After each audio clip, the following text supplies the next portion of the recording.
Judah, one finds that this name, and the individual and tribal lineage it represents, holds profound significance throughout biblical history.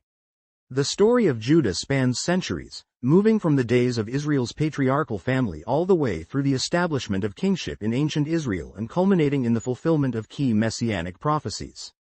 The narrative and interpretation offered by Jehovah's Witnesses place Judah at the heart of Jehovah's purpose, making it a focal point of scriptural understanding. Firstly, Judah was one of the 12 sons of the patriarch Jacob, also known as Israel.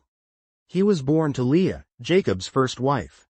According to Genesis chapter 29 verse 35, Leah named him Judah, which conveys the idea of praise, reflecting her gratitude to God.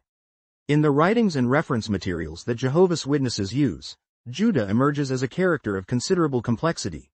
Not as perfect, but one who displayed moments of leadership, compassion, and responsibility. He famously took the lead when family tensions rose concerning the younger brother Joseph.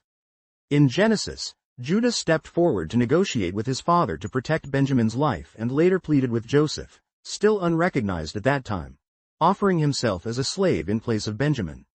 This willingness to sacrifice himself on behalf of his brother is frequently highlighted by witnesses as a striking example of moral growth and a foreshadowing of Judah's descendants taking on key leadership roles. As Jehovah's Witnesses point out, the individual Judah's life extends into something far greater. He became the head of the tribe of Judah, one of the 12 tribes of Israel. This tribe was granted a sizable, strategically significant territory in the Promised Land, located in the southern region of what became known as the land of Canaan. Over time, the tribe of Judah gained prominence. It encompassed Jerusalem, the city that would later become the spiritual and administrative center of Israel's worship of Jehovah. Consequently, the tribe's position in the land, its role in leading the nation spiritually and politically, and its contribution to the line of kings all served Jehovah's purpose in a special way. The importance of Judah also emerges strongly in the arena of prophecy. Jehovah's Witnesses frequently cite Genesis chapter 49 verse 10, where the patriarch Jacob pronounced blessings and prophecies upon his sons. He foretold that the scepter, or the symbol of royal authority, would not depart from Judah until Shiloh, or the one to whom the scepter truly belongs, arrived. According to the beliefs espoused on jw.org, this prophecy pointed forward to the coming of the Messiah, who would emerge from Judah's lineage.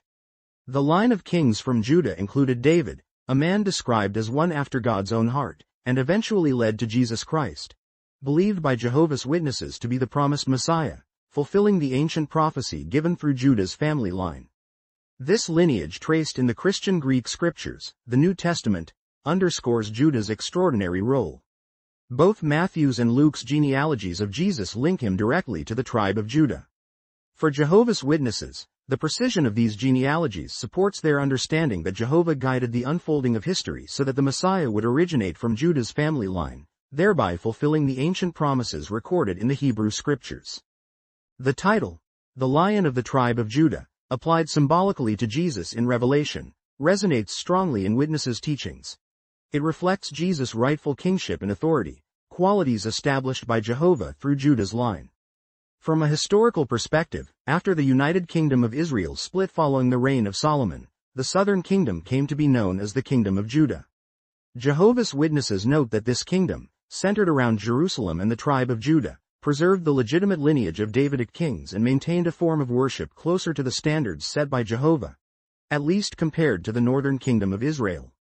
The stability and focus on true worship allowed Judah to serve as a kind of spiritual stronghold, even though the nation still faced periods of apostasy, idolatry, and divine judgment.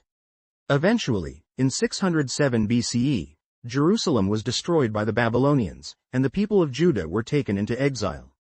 According to Jehovah's Witness understanding, this pivotal event fulfilled prophetic warnings Jehovah had given through prophets like Jeremiah. However, the story does not end there. After a prophesied 70-year exile, Jehovah allowed the faithful remnant of Judah to return to Jerusalem and rebuild the temple and re-establish pure worship, as recorded in books like Ezra and Nehemiah. Jehovah's Witnesses emphasize that this return was a crucial step in preserving the line of Judah from which the Messiah would eventually appear. The post-exilic community, though smaller and less politically independent, maintained a religious identity that survived until the 1st century of our Common Era, setting the stage for the arrival and ministry of Jesus, the promised descendant of David from the tribe of Judah. In modern Jehovah's Witness literature and online resources, Judah is thus not treated as a mere historical figure or tribe. Instead, Judah is consistently presented as a key link in the chain of God's purpose, one that leads from the patriarchal era, through the monarchy and exile, down to the introduction of the Messiah, who plays the central role in Jehovah's eternal purposes for humankind. The name itself also gave birth to the term Jew, identifying the people from the southern kingdom, primarily Judah, in later times. Please share and like and please subscribe.